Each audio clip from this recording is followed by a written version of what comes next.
Okay. வாழ்க வையகம், வாழ்க வையகம், வாழ்க வளமுடன். இருப்பு, இயக்கம் 2 விஷயம். இருப்பு நிலை, இறைநிலை. அது அறிவாக, இடமாக இருந்து கொண்டிருக்கிறது.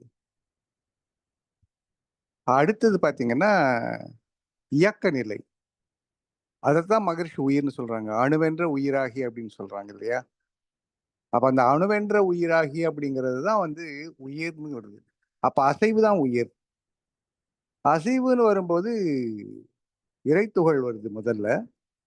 இறைத்துகள் என்னன்னு பார்த்தீங்கன்னா, அதுதான் காந்தத்தின் பிறப்பிடம். காந்தம் தான் இறைத்து அதாவது அருள்காந்த நிலையம்னு சொல்லலாம் இறைத்துகள. ஏன்னா 2 விசைகள் வரும்போது தான் அந்த இடத்துல காந்த தன்மையே வருது. குவியவே இல்லைன்னா விரியறது எப்படி இருக்கும்? விரிந்தது விரிஞ்சே இருக்கு.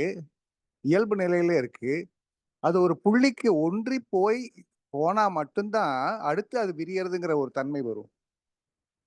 அப்போ விரிதல்னு எடுக்கிறத விட அது இயல்பு நிலைக்கு வந்துருச்சுன்னு சொல்லலாம். இப்ப நம்ம ஹார்ட் இருக்குன்னு வச்சுக்கங்களேன், சுருங்குது. மறுபடியும் இயல்பு நிலைக்கு வருது. அது விரியுதுன்னு சொல்றத விட. சுருங்குது, இயல்பு நிலைக்கு வருது. சுருங்குது, இயல்பு நிலைக்கு வருது. அப்படி எல்லாமே சுருங்கி இயல்பு நிலைக்கு வருது. அதே மாதிரி தான் இறைநிலையின் தன்னிருக்கு ஆற்றலானது சுருங்கி இறை துகளாகி மீண்டும் அதனுடைய இயல்பு நிலையாகிய வெளியாகவே மாறுது. அவ்வளவுதான். இதுதான் இந்த 2 தன்மைகள் வரும்போது தான் அந்த இடத்துல அது காந்தத்தன்மைன்னு சொல்றோம். அப்ப அந்த இறை துகள் தான் காந்தத்தை உற்பத்தி பண்ணக்கூடிய ஒரு நிலையம். காந்தம் இல்லைன்னா இந்த பிரபஞ்சமே இல்லை. இயக்கம் இல்லை. ஒன்றை ஒன்று தள்ளி நிறுத்துவதில்லை. விலக்கி நிறுத்துவதில்லை. இந்த பிரபஞ்சத்துல நீங்க எதையுமே தொடவே முடியாது. தனித்து தான் இயங்கும். அப்படி தனித்து இயங்குறதுக்கு காரணமாக இருக்கிறது காந்தம் தான். விலக்கு விசை தான். இல்லைன்னா எல்லாம் ஒண்ணோடு ஒண்ணு சேர்ந்து மோதி வேற மாதிரி ஆயிருக்கும். அப்ப ஒன்றை ஒன்று தள்ளி நிறுத்துவது விலக்கு விசை காந்தம். அதே மாதிரி எல்லாத்தையும் இணைத்து சேர்த்து பிடிப்பது இறைநிலையோடு தன்னிருக்கு ஆற்றல். இது 2 சேரும்போது அது காந்தம்னு சொல்றோம். அதனாலதான் மகரிஷி அழகா சொல்லுவாங்க. அந்த இறைத்துகள்ல இருந்து வரக்கூடிய விரிவலையானது இறைநிலையோடு சேரும்போதுதான் காந்தம் என்பது வருகிறது அப்படின்னு சொல்றாங்க. அதனாலதான் இறைத்துகளை காந்தம் சொல்றோம். அப்ப அந்த இறை துகளாகவே இருந்தா என்ன நடக்கும்னு பாத்தீங்கன்னா ஒண்ணுமே இல்லை. அது அந்த இடத்துல ஆக்சுவலா சுத்திக்கிட்டே இருக்கும். விலக்கு விசை மிக கம்மியா இருக்கும். அப்ப அதுவெல்லாம் சேர்ந்து அதுக்கு ஒரு பேட்டர்ன் பிரிஷன் ரெகுலாரிட்டி அது எல்லாம் சேர்ந்து வரும்போது தான் விண் என்ற தன்மை வருது. விண் தான் உயிர். விண் பல கோடி இறைத்துகள்கள் சேர்ந்த ஒரு தொகுப்பு நிலையம். அந்த தொகுப்பு நிலையம் ஒரே மாதிரி இருக்குன்னு கேட்டீங்கன்னா இல்லவே இல்லை. அப்படின்னு பாத்தீங்கன்னா இறைத்துகள் களத்துல ஏற்படக்கூடிய ஒரு தொகுப்பு நிலையம் தான் விண். அப்ப அந்த விண்ணிலிருந்து ஒவ்வொரு விதமான விண்ணிலிருந்தும் வேற வேற விதமான தன்மைகள் அலைகள் வெளியில வரும். அதுல இருக்கக்கூடிய இறைத்துகளின் தன்மைக்கு ஏற்ப, எண்ணிக்கைக்கு ஏற்ப, அதனுடைய தற்சுழற்சி வேகத்துக்கு ஏற்ப அந்த அலைகள் வெளியில மீண்டும் அதுல போய் சேர்ந்துகிட்டே இருக்கும். அதனால விண் தான் உயிராக இருக்கிறது. விண் எதனோட இணைய முடியாது. அப்ப இணைந்தால் அது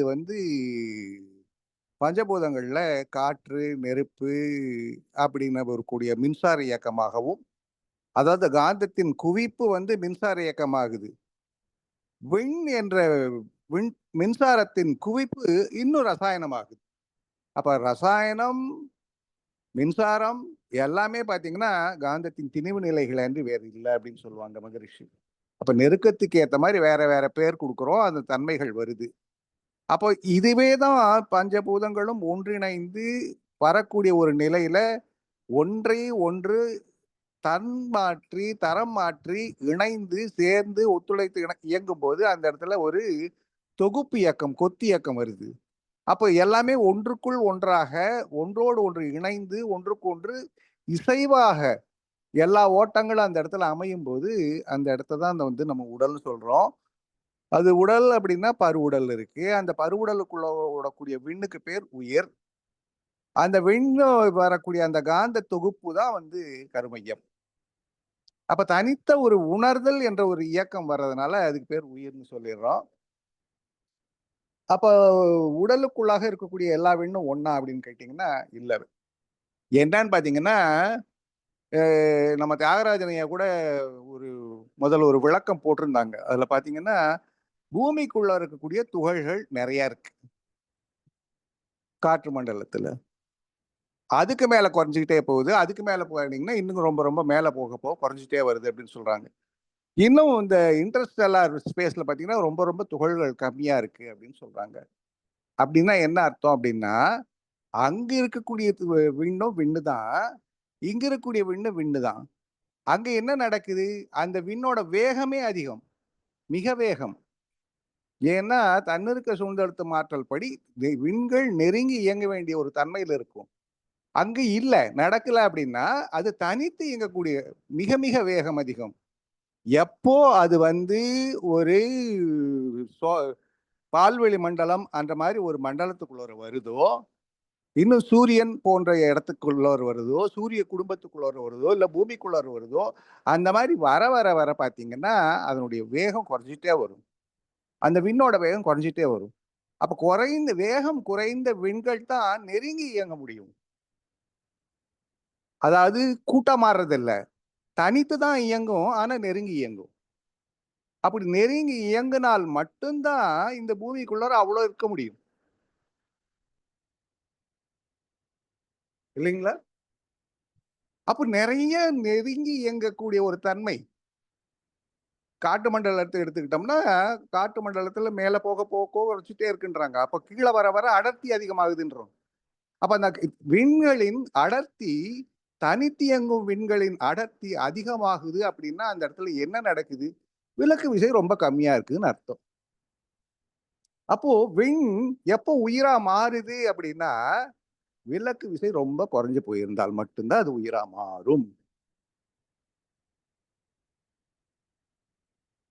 ஏன்னா ஒரு உடலுக்குள்ளார கோடிக்கணக்கான விண்கள் இருக்கணும். அப்ப கோடிக்கணக்கான விண்கள் ஒரே மாரி இருக்குமான்னா, இருக்க முடியாது. வேற வேற வேகங்கள் இருக்கும். ஆனால் கண்டிப்பாக விண்ணிலே இருக்கக்கூடிய அதாவது விண்கலத்திலே விண்வெளியிலே இருக்கக்கூடிய விண்ணை விட அதே விண் தான், அதே இதான். ஆனா அதனுடைய விலக்கு விசை ரொம்ப ரொம்ப குறைஞ்சு வரும்போது தான், இங்க அது உயிரா மாறுது. ரொம்ப ரொம்ப குறையும்.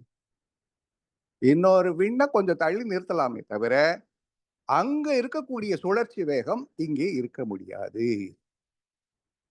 அது காற்றுல இருந்து வர்றதுக்கு ஒரு மாதிரி இருக்கும். உணவுல இருந்து வர்றதுக்கு ஒரு மாரி இருக்கும். நீர்ல இருந்து வர்றதுக்கு ஒரு மாரி இருக்கும்.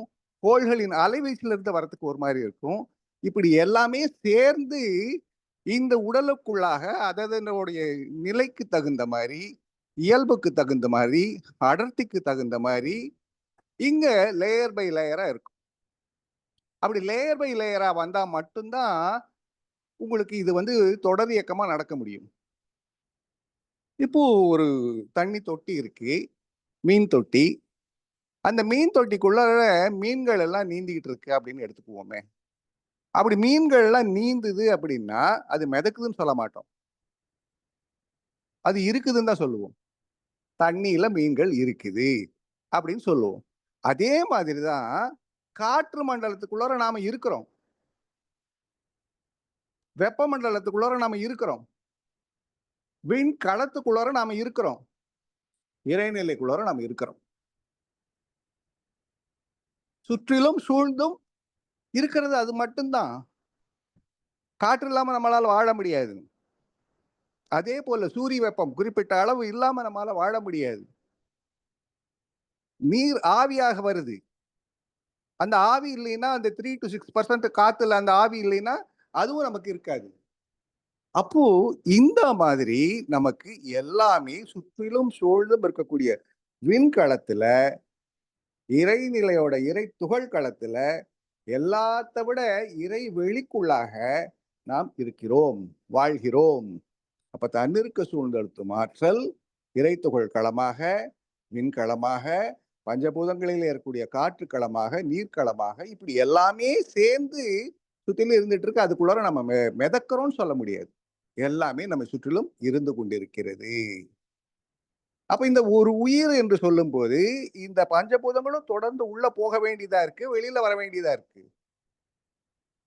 அது எல்லாமே நடந்துகிட்டு இருக்கு. அப்போ இந்த மாதிரி இருக்கும்போது, இந்த உடல் என்ற வெளிக்குள்ளாக உயிர்கள், உயிர் துகள்கள் இயங்கும்போது ஒண்ணொண்ணுக்கும் ஒரு லேயர் அமையுது. ஒரு செல்லுல அப்படி அமையுது. Layer by லேயரா.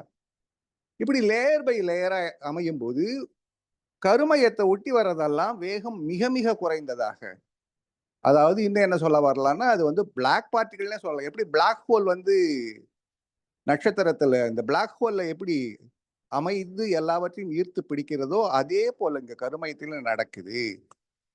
பிளாக் ஹோல் ஒரு மாடலா எடுத்துக்கிட்டு பார்த்தோம்னா சரியா இருக்கும். அந்த மாதிரி இங்கே கருமையத்துல எல்லாவற்றையும் ஈர்த்து சுருக்கி பிடித்து கொண்டிருக்கிறது. உயிரெல்லாம் ஒன்றாமை உற்று பார்த்தால் அப்படின்னா, இது எல்லா உயிரும் உடலுக்குள்ளாகவும், எல்லா ஜடப்பொருளுக்குள்ளாகவும் இந்த விண்கள் ஓடி இருக்கிட்டே இருந்துட்டு இருக்கு. ஒண்ணுதான், ஆனா ஒண்ணு இல்ல. ஏன்னா ஒவ்வொரு உயிருக்கும் அதனுடைய மையத்துல இருக்கக்கூடிய கருமையம் இருக்கு. ஒவ்வொரு உயிர் துகளுக்குள்ளாகவும் கருமையம் இருக்கு. அது என்ன பண்ணுது? இதுவரை நிகழ்ந்த நிகழ்வுகளை எல்லாம், இன்ஃபர்மேஷன் எல்லாம், அசைவுகள் எல்லாம் பதிவாக பதிய வைத்திருக்கிறது. இதான் உயிரிலே பதியறது. இந்த உயிர்ல பதியுதுன்னா, இதுக்கு ஒரு தன்மை இருக்கிற மாரி விண்வெளியில இருக்கக்கூடிய, இல்ல எல்லா உயிர்களுக்குள்ள இருக்கக்கூடிய அதே தன்மை உடைய உயிர்களோடு இது தொடர்பு இருந்துகிட்டே இருக்கும். இந்த ஃப்ரீக்வன்சி அதுக்கு செட் ஆயிட்டே இருக்கும். அப்ப இந்த கருமையத்தில் இருக்குது இந்த உடலுக்குள்ளாக இருக்கும்போது ஒவ்வொரு உயிர் துகளுக்கும் அதற்கு ஏற்ற ஒத்த எல்லா உயிரினங்களோ இல்ல மனிதர்களோ இல்ல விண்கலமோ இல்ல வான்வெளியோ எல்லாமே ஒரே நிலையில் இருந்துட்டு இருக்கும். அப்ப அங்கிருந்து இங்க வர்றதும் இங்கிருந்து அந்த சிக்னல்ஸ் போறதும் இந்த குவாண்டம் என்டாங்கிள்மெண்ட் சொல்லுவாங்களே அந்த மாதிரி நடக்கிறதுக்கு வாய்ப்புகள் இருக்கு. உயிர் கருமையத்தில் இருக்கு. கருமையத்திலிருந்து அங்கே இருக்கக்கூடிய சுத்தவெளி ஒவ்வொரு விண்ணுக்குள்ளாகவும் இறை துகளுக்குள்ளாகவும் இருக்கக்கூடிய சுத்தவெளி அதான் களம். அதனால சொல்றேன் நான். இதை வந்து நம்ம வந்து ரொம்ப அற்புதமா புரிஞ்சுக்கணும். அப்ப இறை துகள்கள், இறை வெளிக்களம் அதுக்குள்ளார நாம இருக்கிறோம். அங்கு இருந்து ஏற்படக்கூடிய அதிர்வுகள் இறை துகளை தூண்டிவிடும். அங்கிருந்து ஏற்படக்கூடிய ஃப்ரீக்வன்சி விண்ணை தூண்டிவிடும். ஏன்னா விண்ணுக்குள்ள அதுதானே இருக்கு. அப்ப விண்ணிலிருந்து வரக்கூடிய விளக்கு விசையில தன்மை மாறிக்கிட்டே இருக்கும். அது மாறிக்கிட்டே இருக்கும். அப்போ ஒரு ஃப்ரீக்வன்சி. அதனாலான ஜட பொருட்கள், அதனால உன கூட்டு பொருட்கள் இப்படி லேயர் பை லேயரா, லேயர் பை லேயரா மாறிக்கிட்டே இருக்கும். ஒரு ஜாடி இருக்குன்னு வச்சுக்கோங்களேன். அந்த ஜாடிக்குள்ளார நிறைய தண்ணி இருக்கு. அதுல ஒரு சிகப்பு கலர் இருக்கக்கூடிய ஒரு துகள்களை நம்ம போடுறோம். அது கரையாது. அப்படியே மிதந்துகிட்டே இருக்கும். பச்சை கலர் போடுறோம். அதுவும் அதுவும் வந்து அதுக்குள்ளார சுத்திக்கிட்டே இருக்கும். தண்ணியில இருக்கு. வேற ப்ளூ கலர் போடுறீங்க. இப்படி எத்தனை கலர் போட்டாலும் எல்லாமே தனித்தனியா உள்ள இயங்கிக்கிட்டு இருக்கும். ஆனா ஒண்ண பாதிக்க. அதே மாதிரிதான் ரேடியோ ஃப்ரீக்வன்சில இருந்து எலக்ட்ரோ மேக்னட்டிக் வேவ்ஸ்ல இருந்து எல்லாமே நம்ம சுத்தில இருந்துகிட்டே இருக்கு, இயங்கிக்கிட்டே இருக்கு. ஒன்றை ஒன்று தடுப்பதில்லை, கெடுப்பதில்லை, மாற்றுவதில்லை. அதது ஃப்ரீக்வன்சில அது இயங்கிக்கிட்டே இருக்கு. சரிங்களா? ஆனா அந்த ஃப்ரீக்வன்சிக்கு தொடர்பு இருந்துகிட்டே இருக்கு. அதுதான் ஒத்த உயிரினம் சொல்றது. அப்படி ஒத்த உயிரினத்தோட, ஒத்த உயிர் தொடர்போட இருக்கிறவங்களோட நாம எப்போதும் இணைந்துதான் இருக்கிறோம். மகரிஷி அழகா சொல்றது போல, மகான்கள் எல்லாம் நல்ல வழிக்கு நம்மை திருப்பிக் கொண்டிருக்கின்றார்கள். அதே போல விலங்கின பதிவுகள் இருக்கிறவங்க எல்லாம் அந்த வழிக்கு நம்ம இழுத்துக் கொண்டே இருப்பார்கள் அப்படின்னு சொல்றாங்க. அப்போ ஒரு எண்ணம் வருது அப்படின்னா அது உயிரில் இருந்து தான் வருது. கருமையத்திலிருந்து தான் வருது. உயிரின் படர்க்க நிலை மனம். மனம் வராத வரைக்கும் உயிர் தெரியாது. உயிர் உணர்வா தெரியாது. அப்ப மனம் என்பது காந்தம். அந்த மனம்தான் புற உலகோடு தொடர்பு கொண்டு இந்த உயிர் இனம் வாழ்வதற்கு, உடல் வாழ்வதற்கு என்ன தேவையோ அது செய்து கொண்டிருக்கிறது. அப்போ அந்த உயிரை பத்தி தெரிஞ்சுக்கிறது மிக மிக அவசியம். ஏன்னா உயிருக்குள்ளாரதான் அறிவு இருக்குது அப்படின்னு மகரிஷி அவங்க சொல்லியிருக்காங்க இல்லையா? அந்த நிலைக்கு, அந்த அடிநிலைக்கு, ஆழ்நிலைக்கு நம்ம போறதுதான். அங்கிருந்து தான் எல்லாமே வருது. எதுவானாலும் அங்கதான் கொண்டு போய் வைக்குது, கருமையத்துல. அப்ப இறைத்துகளோட கருமையத்திலேயோ, இல்ல விண்ணோட கருமையத்திலேயோ, இல்ல இந்த மொத்த உடலோட கருமையத்திலேயோ, எல்லாம் சேர்ந்து ஒன்னாதான் இருக்குது. அங்க போய் வைக்குது அப்படின்னா அங்கதான் இறைநிலை இருக்குது. அறிவாக வாங்கி வைத்துக் கொண்டிருக்கிறது, உயிராக சுழன்று கொண்டிருக்கிறது, மனமாக படர்ந்து கொண்டிருக்கிறது. அப்ப யார் பாக்குறா? அறிவுதான் பாக்குது, உள்ள இருந்து பாக்குது. இதுதான் உயிரோட ரகசியம். வேற வேற தன்மைகள், வேற வேற ஓட்டங்கள், இதுக்கு வேற வேற இயக்கத்துக்கு தகுந்த மாதிரி மின்சாரத்துக்கு வேற வேற பேர் கொடுக்கிற மாதிரி இதுக்கும் நம்ம பேர் கொடுத்துட்டு இருக்கிறோம். வாழ்க வளமுடன், வாழ்க வளமுடன், வாழ்க வளமுடன். சரிங்களா? சூப்பருங்க ஐயா. ஆனா ஒண்ணு, இத பொறுமையா அமைதியா கேட்கணுங்க. இந்த ஒரு தடவை 2 தடவை போட்டு கேட்டாதான் அதுல என்ன செய்யலாம், எப்படி இழுக்கலாம், எப்படி இருக்குது, இந்த இன்ஜினை எப்படி டிரைவ் பண்ணலான்னு என் மூளையில கொஞ்சம் இறங்கும். கரெக்டுங்களா குரு ஐயா நான் சொல்றது? ரொம்ப டீப்பா சொல்லிட்டாங்க. அது டீப்பெல்லாம் இல்லைங்க. நீங்க சொல்றது எளிமையா இருக்குது. திருப்பி எங்களால சொல்ல முடியும். என்னால சொல்ல முடியாது. மத்தவங்க சொல்லி போடுவாங்க. நான் திருப்பி சொல்லணும்னா இந்த ஸ்பீச் அப்படியே அமைதியா கார்ல போயிட்டு இருக்கும்போது ஆன் பண்ணி விட்டுருவேன். அப்படியே பொறுமையா ஒரு தடவைக்கு 2 தடவை ஆன் ரிப்பீட் பண்ணி கேட்டுட்டேன்னா, அப்புறம் அப்படியே போய் ஒரு கிளாஸ்ல ஒப்பிச்சுட்டு வர்றது தான் என் வேலை. இதுதான் சிதம்பரம் சொல்றாங்க. சித் என்றால் உயிர், அம்பரம் என்றால் ஆடை. ஆமா. உயிர் ஆடையா யார அணிஞ்சிருக்காங்க? அறிவு தானே. கண்டிப்பாங்க. அதனாலதான் சிதம்பரம் அப்படின்னு சொல்றது. சித் அம்பரம். கேள்விகள் எதா இருந்தா கேட்கலாம். இது சரியாங்கிறது சொல்லணும். பெரியவங்க சொல்லுங்க. ஐயா வாழ்க வளமுடன். சந்தேகங்க ஐயா. கேளுங்க ஐயா. கருமையத்தை சுத்தி இருக்கிற உயிர் துகள் அப்போ உடம்பு பூரா பெருப்பிரலுக்கு வராதாங்க? ஏன்னா அந்தந்த ஸ்பீட்ல அந்தந்த ரவுண்ட்ல மட்டும் தான் இருக்குமா? எல்லா பக்கம் போயிட்டு வருமாங்க? இப்போ அடுத்ததோட அது தொடர்புலயே இருக்குங்க ஐயா. ஓ சரி சரிங்க. இப்போ மேல இருக்கிறது கீழே வருதுன்னு வச்சுக்கோங்களேன். அந்த சிஸ்டம் பூரா டிஸ்டர்ப் ஆகுமா ஆகாதா? ஆமா ஆமா கரெக்ட்டுங்க.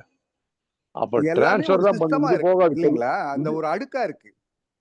அது எதுக்குன்னு ஒரு லேயர் இருக்குன்னு வச்சுங்களா? மேல இருந்து கீழே வந்ததுன்னா அது அந்த வேகம் மாறிடும் தானே. மாறிடு. ஆமா ஆமாங்க ஐயா. அப்ப இன்ஃபர்மேஷன் வந்து கடத்திடும். இன்ஃபர்மேஷன் வந்து கடத்திடும். இது போகாது அந்த இடத்துக்கு. அடுத்து தள்ளிடும். இப்போ கரண்ட் ஒயர்ல கரண்ட் போகுது இல்லைங்களா? ஆமாங்க ஆமாங்க ஐயா. கரண்ட் போகுதா இல்ல கடத்துதா? கடத்துதுங்க ஐயா. இல்லீங்களா? நன்றிங்க. அப்ப அது சர்க்யூட்னு கொடுக்கிறோம். அது பிளஸ் மைனஸ் கொடுக்கிறோம். அப்படின்னா ஒரு பக்கம் போய் ஒரு பக்கம் வருதுன்னு தானே அர்த்தம். ஆமாங்க ஐயா.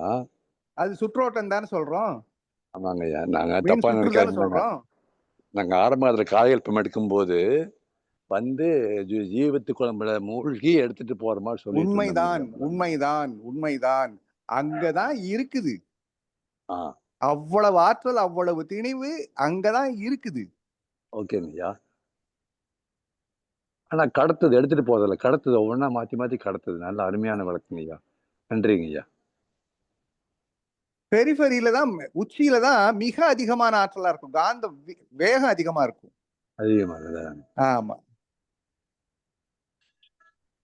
நன்றிங்க ஐயா. வாழ்க வளமுடன். அப்படின்னு தோணுது. சரியான்னு சொல்லுங்க எனக்கு. சரிங்க ஐயா. ஏன்னா இல்லாட்டி அதனுடைய செல்ஃப் ப்ரொடெக்ஷன் டிஸ்டர்ப் ஆக முடியலங்க. அந்த ஸ்பீட் டிஸ்டர்ப் ஆக முடியலங்க. மையத்துக்கு சரி. அதான். நன்றிங்க ஐயா. மிக அற்புதமான விளக்கம். நன்றிங்க ஐயா. வாழ்க வளமுடன். ஜெயபாலையா. சொல்லுங்க வாழ்க நூற்றாண்டு. சொல்லுங்க.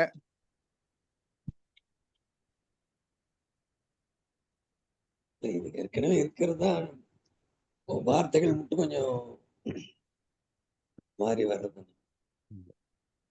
உயிர் சுழற்சி, வேக வேறுபாடு, அவ்வளவுதான். அதுக்கு அதனால அடர்த்தி சயின்ஸ் பேசுனா அதுக்கு அடர்த்தி. அவ்வளவுதான். இப்ப பொருளுக்குள்ள அடர்ந்துதான் இருக்குது. ம். பிசிக்கல் பாடி பிளட் சர்க்குலேட் ஆகுதுன்னா அதுக்குள்ள இருக்கிற விண்ணு அது கூடயே போகுமா இல்ல அது பிரிச்சு அந்த லேயருக்குள்ளே நின்றுக்குமா? போறதுக்கு வாய்ப்பு இருக்கு. அது குறிப்பிட்ட தூரம் போய் ஒதுங்கிடணும். ஏன்னா அது இந்த மாடுலேஷன் வந்து மாத்திக்க முடியாது. ஏன்னா காந்தப்புலம் தள்ளிடும். ம். அந்தந்த வேகத்துல தான் இருக்க முடியும். Specific gravity. ம். அதனால அதுவும் சரிதான்.